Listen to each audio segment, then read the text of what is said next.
Hello, good afternoon everyone. My self Vishnu Naman, assistant professor law. जैसा कि आप लोग जानते ही हैं, हम लोग अभी कॉन्स्टिट्यूशन ऑफ इंडिया पढ़ रहे हैं और कॉन्स्टिट्यूशन ऑफ इंडिया में हमने क्या पढ़ा है। एक्चुअली अभी हमने प्रियम्बल पढ़ा और पार्ट 3 ऑफ इंडियन कॉन्स्टिट्यूशन को हमने कंप्लीट कर लिया है। ये लेक्चर हमारे चलते रहेंगे जब तक कि हमारा कॉन्स्टिट्यूशन कंप्लीट नहीं हो जाएगा। आप लोग एक हमारा प्लेलिस्ट कॉन्स्टिट्यूशन ऑफ इंडिया के नाम से हमारे चैनल लीगल फेबल पर आपको मिल जाएगा। आप वहां से पूरा कॉन्स्टिट्यूशन देख सकते हैं और आई कैन इंश्योर यू कि this is the best lecture. कोई भी चीज ऐसी नहीं है जो छूटनी चाहिए। मैं ऐसी कोई भी चीजें छोड़ने की कोशिश नहीं कर रहा हूं जिससे कि आपका नुकसान हो। आप इसको कवर करने के बाद आप कंप्लीटली सेटिस्फाई हो सकते हैं कि the lecture is important for all the exams ना। अब हमारा जैसे हमने पार्ट 3 पढ़ा तो पार्ट 3 में हमारा फंडामेंटल राइट है। अब फंडामेंटल राइट तो हमारे एक क्वेश्चन यही ऑब्जेक्टिव में आ जाता है कि फंडामेंटल राइट यदि पार्ट 3 में है तो पार्ट 4 में या डीपीएसपी हमारे कौन से पार्ट में है ना। डीपीएसपी को हम लोग बोलते हैं directive principles of state policy या राज्य के नीति निर्देशक तत्व।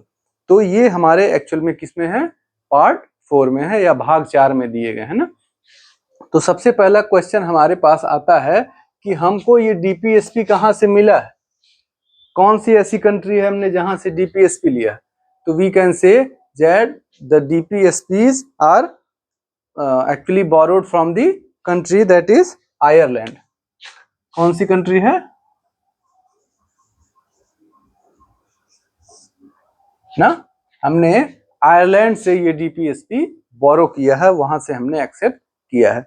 अब डीपीएसपी तो ये भी एक क्वेश्चन हो गया हमारा 1 नंबर का ना। इसके बाद हम जानना चाहेंगे कि what is the relationship between DPSP and fundamental rights. कैसे हम एक क्वेश्चन आपका एलएलबी एग्जाम्स में और मेंस एग्जामिनेशन में पूछा जा सकता है कि please differentiate between these two, that is DPSP and fundamental rights.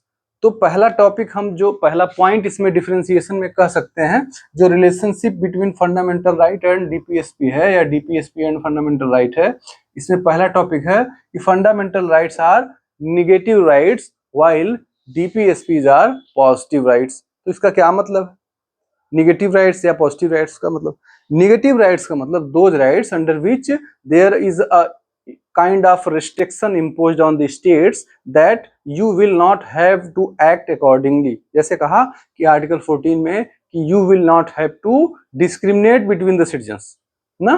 फिर आपके आर्टिकल 19 में कहा कि you cannot restrict the certain freedoms, जैसे 19(1) में freedom of speech and expression ना। तो कुछ आपके ऐसे फंडामेंटल राइट्स बताए जिनमें डिस्क्रिमिनेशन नहीं किया जाएगा, जिनको कम नहीं किया जाएगा, एब्रोगेट नहीं किया जाएगा बाय द स्टेट। तो ये हो गए negative rights. And positive rights are those rights under which a kind of duty has been imposed on the state that you will have to provide for these rights. जैसे हमारे 38 article में क्या कहा कि state is the duty bound या to promote the welfare of the state ना। हमारा state कैसा होगा, उसका नेचर कैसा होगा, वेलफेयर स्टेट होगा। कॉन्सेप्ट ऑफ वेलफेयर स्टेट हम लोग जब भी पढ़ेंगे तो इसको हम बता सकते हैं। बेसिकली एक लाइन में वेलफेयर स्टेट का मतलब वो ऐसा स्टेट जो काम करता हो for the welfare of general public, उसको बोलते हैं वेलफेयर स्टेट। ठीक है, अब ये हो गया positive rights and negative rights. दूसरा पॉइंट कहता है कि fundamental rights are concerned with political justice while DPSPs are concerned with the किससे, सोशल इकोनॉमिक जस्टिस ना। तो इसमें केवल आपके व्यक्तिगत अधिकारों के बारे में बात किया जा रहा है, that is political justice. And DPSPs में हम क्या देख रहे हैं, सामाजिक जस्टिस, जिसको सोशल जस्टिस बोला जाता है, और आर्थिक न्याय, सामाजिक और आर्थिक दोनों ही तरह के न्याय को सुनिश्चित कराने का प्रयास करता है राज्य ना। ये हो गया। फिर तीसरा हमारा क्या है, fundamental rights are justiciable but DPSPs are non justiciable. इसका क्या मतलब है, हमारे फंडामेंटल राइट्स को, इसका मतलब ये है कि हमारे फंडामेंटल राइट्स को हम इन्फोर्स करा सकते हैं in the court of law. हम अपने फंडामेंटल राइट्स को जब भी वायलेशन होगा हम डायरेक्टली सुप्रीम कोर्ट या हाई कोर्ट जाके इन्फोर्स करवा सकते हैं।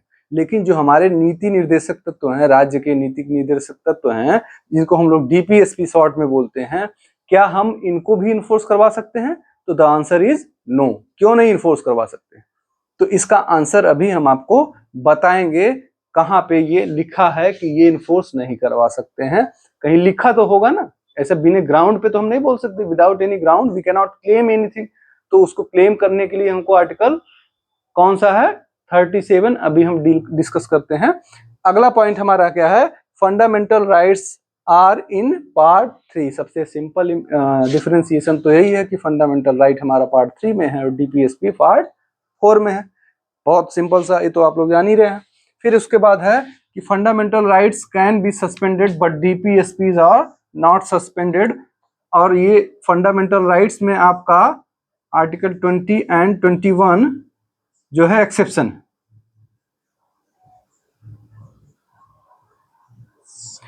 Fundamental rights can be suspended but article 21 और 20 को हम लोग सस्पेंड नहीं कर सकते हैं।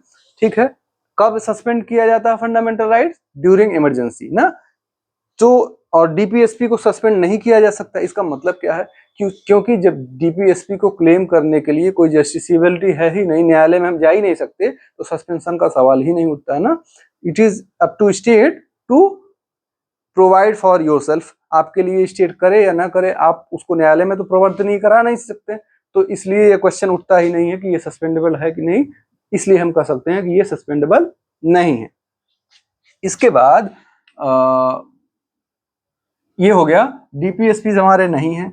अगला क्वेश्चन हमारा है justiciability of the fundamental DPSP.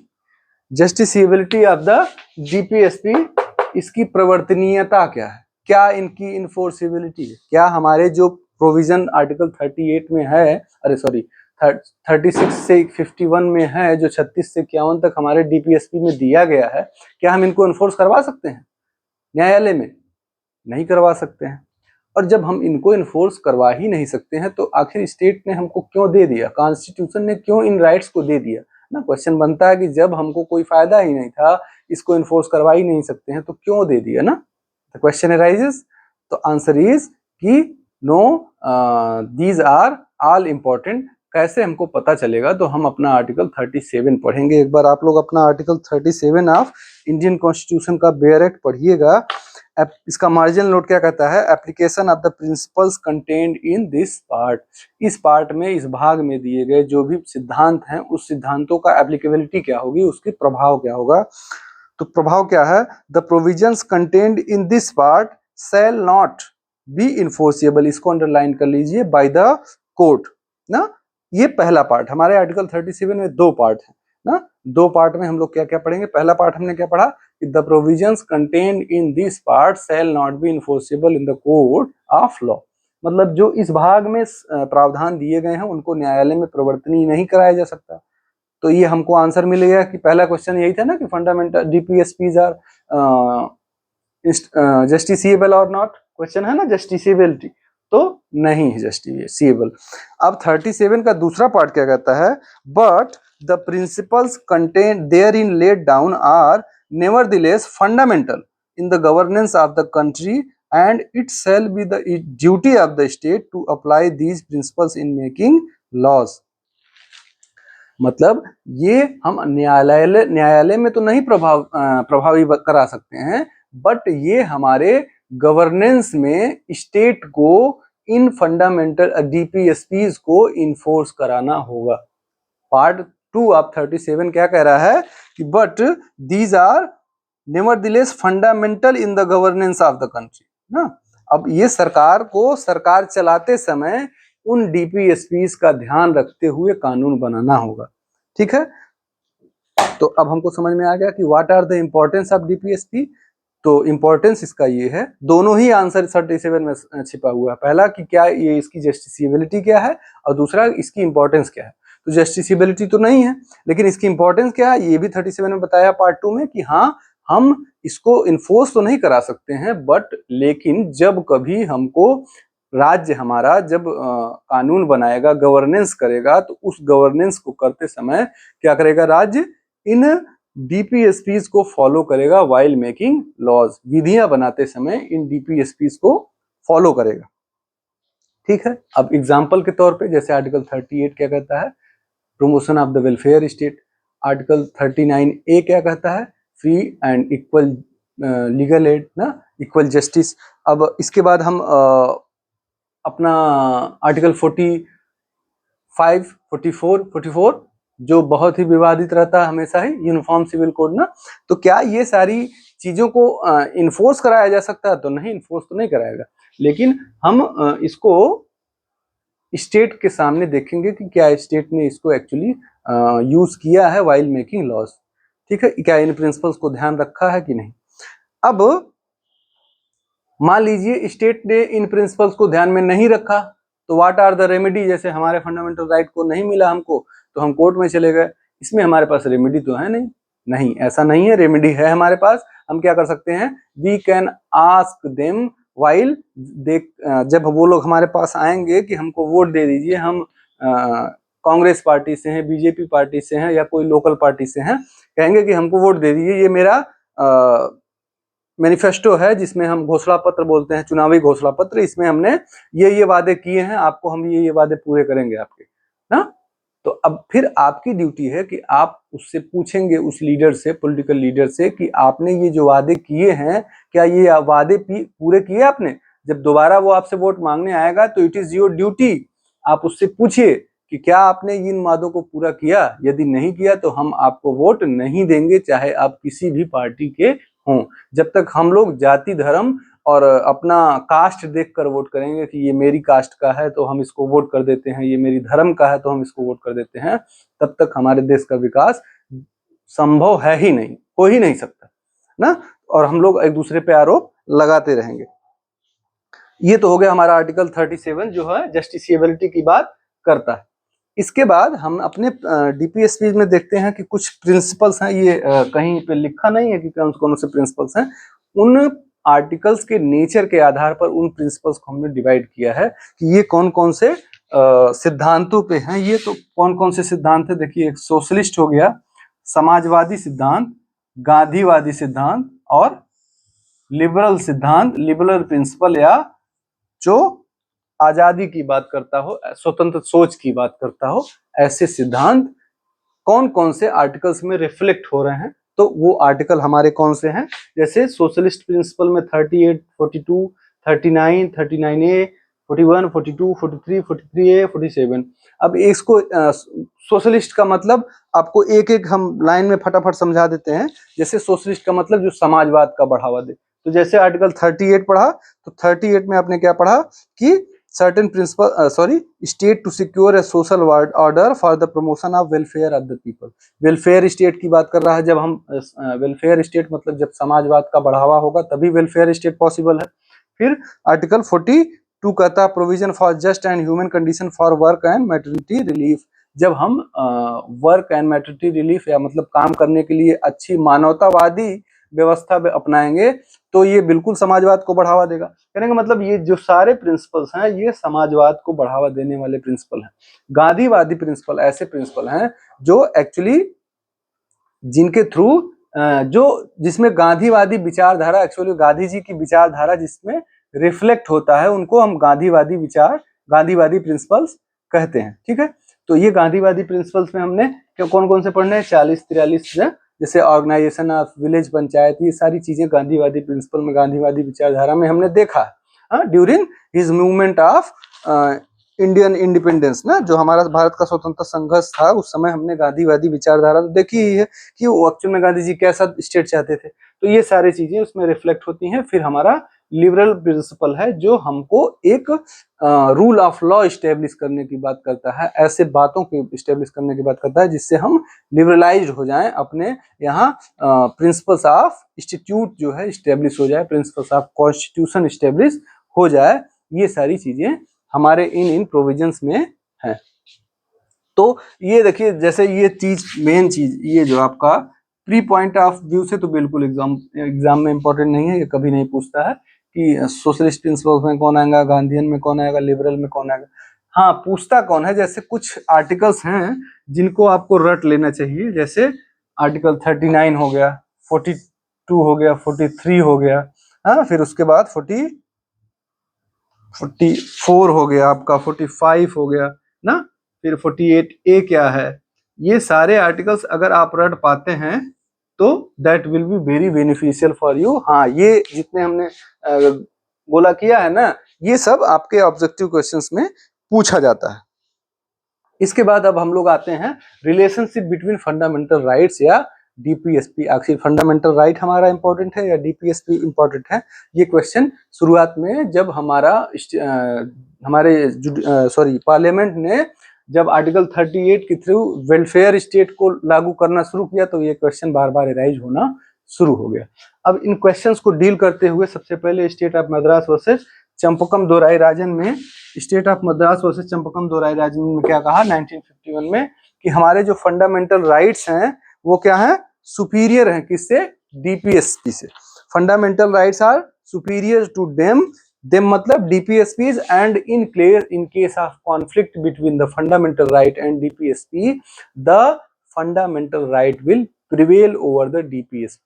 ये किस केस में कहा, state of Madras versus Champakam Dorairajan. देखिए, fundamental rights are superior to DPSP and will prevail, किसके ऊपर प्रिवेल करेगा, प्रिवेल मतलब उसके ऊपर प्रभावी होना, ज्यादा प्रभावी होना, ज्यादा प्रभुत्व संपन्न होना, उसको बोलते हैं प्रिवेल।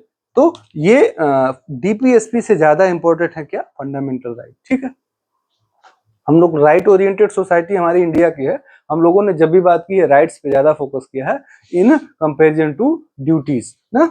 अब इसके बाद हमारा दूसरा केस आता है IC Golaknath versus state of Punjab 1967। इसमें भी यही मामला था, वेलफेयर स्टेट कर रही थी हमारी गवर्नमेंट थ्रू कंपल्सरली एक्विजिशन। भाई हमारे पास, हमारी पूरी दुनिया में, पूरे देश में 100 बीघे जमीन होंगी तो उन्हीं 100 बीघे में जमीन को हमको डिस्ट्रीब्यूट करना है। यदि हम उन जमीनों को एक ही व्यक्ति के हाथ में दे देंगे तो वेलफेयर ऑफ द स्टेट तो हो ही नहीं पाएगा। तो यही करती थी स्टेट, तो और बार बार मामला इसीलिए फंसता था। तो in the case of IC Golaknath versus state of Punjab 1967, ये सारे चीजें, ये सारे केसेज हम आपको स्टार्टिंग में जब प्रियम्बल पढ़ा रहे थे कि whether preamble is a part of Indian constitution और नॉट, तो उस पार्ट में हमने इन सारे केसेस को डील किया है, डिस्कस किया है डिटेल में ना। 24th amendment, 25th amendment case, Anand Bharati case, ये सारे केसेस सब हमने डिस्कस किया। तो आप देख सकते हैं in the playlist of this channel that is legal fable. फिर इसमें क्या कहता है गोलकनाथ केस में कि part 3 can not be undermined to implement part 4। Part 4 को लागू कराने के लिए हम पार्ट 3 को अंडरमाइन नहीं कर सकते। अंडरमाइन मतलब कैनॉट बी इग्नोर्ड, या उसको हम कह सकते हैं कि हम उसकी प्रावधानों को सेकेंडरी नहीं कंसीडर कर सकते, है ना। पार्ट ऐसा नहीं कर सकते हैं कि हम पार्ट 3 को इन्फोर्स करा दें और पार्ट 4 को ना इन्फोर्स कराएं, ऐसा नहीं कर सकते हैं क्योंकि part 3 is more important then part 4। This was held in the case of Golaknath. अभी दो केसेस हमने दोनों पढ़े जो ऊपर, दोनों में क्या कह रहा है कि हमारे पार्ट 4 के अपेक्षा पार्ट 3 ज्यादा इंपॉर्टेंट है, मतलब डीपीएसपी के अपेक्षा हमारा फंडामेंटल राइट ज्यादा इंपॉर्टेंट है। तीसरा केस जो हमने पढ़ा, जो अच्छा केस है और जिसमें अच्छी इंटरप्रिटेशन दी गई, Minerva Mills versus Union of India 1980। इस केस में पहला तो क्या कहा कि जो हमारा आर्टिकल 31C है, आर्टिकल 31C है वो वैलिड है only for the implementing the 39B and C। Article 39B और C में जो भी प्रावधान हैं उन प्रावधानों को लागू कराने के लिए आर्टिकल 31C वैलिड है।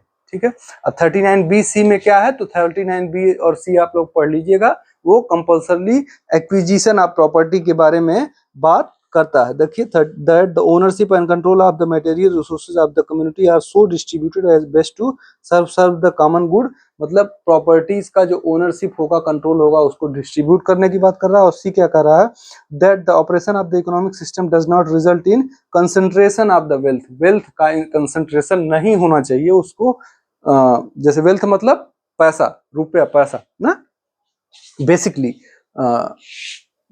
तो जो वेल्थ होगी वो एक ही व्यक्ति में सेंट्रलाइज नहीं होना चाहिए ना। जैसे आज राहुल गांधी बार बार चिल्लाते हैं ना कि केवल 2 ही लोग हमारे देश में अमीर होते चले जा रहे हैं, अमीर होते चले जा रहे हैं, तो ऐसा नहीं होना चाहिए।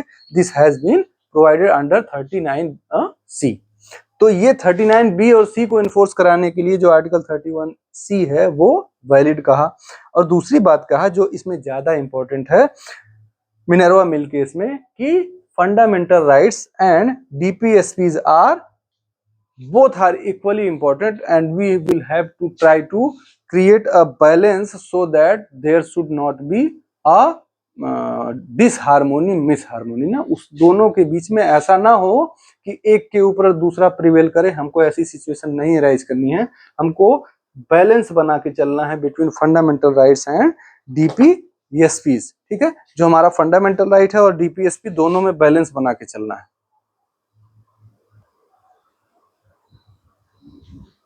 तो अभी आप लोगों ने देखा कि हम लोगों ने अपने डीपीएसपीज के बारे में सब कुछ कवर कर लिया है। अब एक लास्ट चीज बचता है जो आप लोग अपने बैक में भी देख सकते हैं, और इसको हम एक बार शॉर्ट में सोचते हैं कि बता दें कि हमारे जो अमेंडमेंट्स हुए हैं डीपीएससीज में टिल नाउ डायरेक्टिव प्रिंसिपल्स में अभी तक, वो क्या क्या है और कौन कौन से ईयर में एक्चुअली किए गए थे, उन अमेंडमेंट्स को हम फटाफट डिस्कस करने वाले हैं।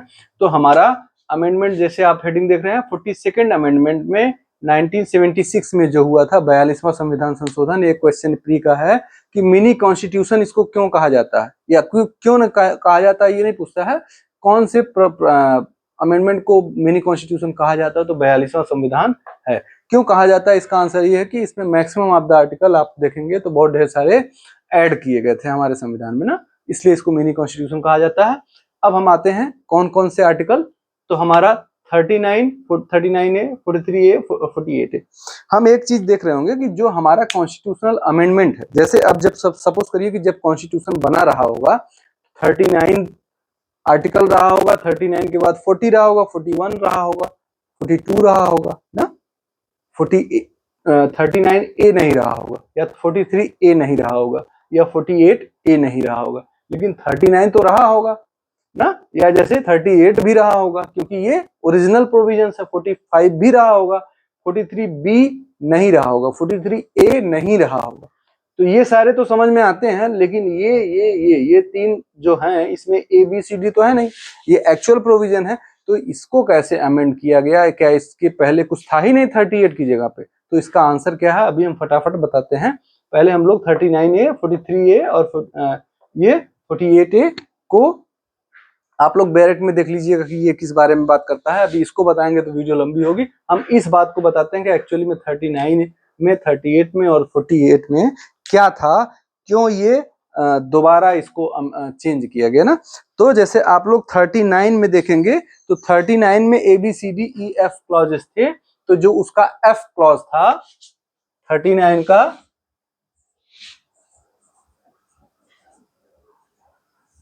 क्लॉज F वाज चेंज्ड ना। इसका जो 39 का क्लॉज F था उसको बदल के कुछ अलग कर दिया गया। कौन से संविधान संशोधन में? 42वां संविधान में। ठीक है, 42वां संविधान संशोधन। फिर उसके बाद आर्टिकल 38 आता है, तो इसमें जो क्लॉज 1 था,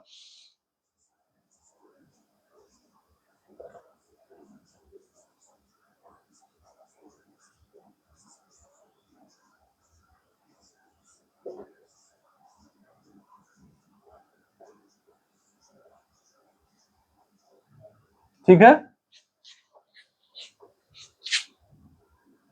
क्लास 1 जो 30 इसका 38 का क्लास 1 जो था वो पहले से था, उसमें एक्चुअल में क्या जोड़ा गया? Class 2 was added.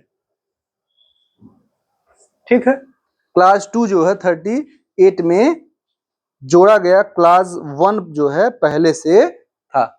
तो हमने इसमें देखा कि क्लास F जोड़ा गया, इसमें हमने क्या जोड़ा? क्लास 2। क्लास 1 जो है पहले से था। फिर उसके बाद हमारा आता है जो 86वां संविधान संशोधन 2002 में हुआ, इसमें अनुच्छेद 45 में हमने क्या किया, तो पहले इसमें जो है कंपलसरी एजुकेशन था, compulsory education up to 14 years ना। 14 साल तक के बच्चों के लिए कंपलसरी एजुकेशन की बात की गई थी। 86वें संविधान संशोधन में हमने आर्टिकल 21A भी जोड़ा था, तो उस 21A की वजह से क्या हो गया कि ये जो 14 साल तक की वाली बात हो गई हमने वहां ऐड कर दिया, और यहाँ पे हमने अब क्या कर दिया कि केवल 6 साल तक के बच्चों के लिए हम कंपलसरी एजुकेशन की बात करेंगे। ठीक है, आप लोग आर्टिकल 45 पढ़िए, provision for early childhood care and education to children below the age of 6 year, केवल 6 साल तक के बच्चों के लिए अनुच्छेद 45 में बात की गई है ना। ये हो गई। फिर उसके बाद यही 3 प्रोविजन है, बाकी ए है, इसमें भी ए है, इसमें भी है, इसमें भी बी है। तो ए बी है, इसका मतलब ये तो अमेंडमेंट से आया ही है। ये क्यों आया था एक्चुअल में, हमारा समझाने का उद्देश्य ये था। ठीक है, तो आई थिंक कि आज का लेक्चर आप लोगों को समझ में आया होगा। That's all for today. Please like and subscribe my channel. Please share to those who are actually in need to get such kind of beneficial lectures ना। ऐसे लोग जो ऐसे lectures चाहते हैं बट उनके पास रिसोर्सेज नहीं है, कॉलेज जैसे कुछ लोग लॉ करना चाहते हैं बट वो कॉलेज अटेंड नहीं कर सकते ना, ड्यूटी कर रहे हैं, कुछ डिफरेंट सर्कमस्टांसेज होती हैं। जैसे हमारे कॉलेज में सारे बच्चे नहीं आते हैं यूनिवर्सिटीज में जिनका एडमिशन होता है, उनकी अपनी अपनी परिस्थितियां होती हैं। तो ऐसे लोग भी इस लेक्चर्स को देख सकते हैं, या कुछ बच्चे ऐसे हैं यूपीएससी का मेंस लिखना चाहते हैं लॉ सब्जेक्ट से, या कुछ बच्चे ऐसे हैं जो जुडिशरी का मेंस लिखना चाहते हैं, या कुछ आपके सिविल उसमें वनडे एग्जाम्स में जैसे एसआई का एग्जाम्स हो गया, उसमें भी कॉन्स्टिट्यूशन पूछता है। जहां जहां भी आपको कॉन्स्टिट्यूशन की जरूरत होगी इन सब्जेक्ट्स को आप पढ़ सकते हैं। हमारा चैनल पर, लीगल फेबल चैनल पर आपको प्लेलिस्ट मिल जाएगी कॉन्स्टिट्यूशन की, पूरा सब्जेक्ट आप वहां से पढ़ सकते हैं। Thank you very much.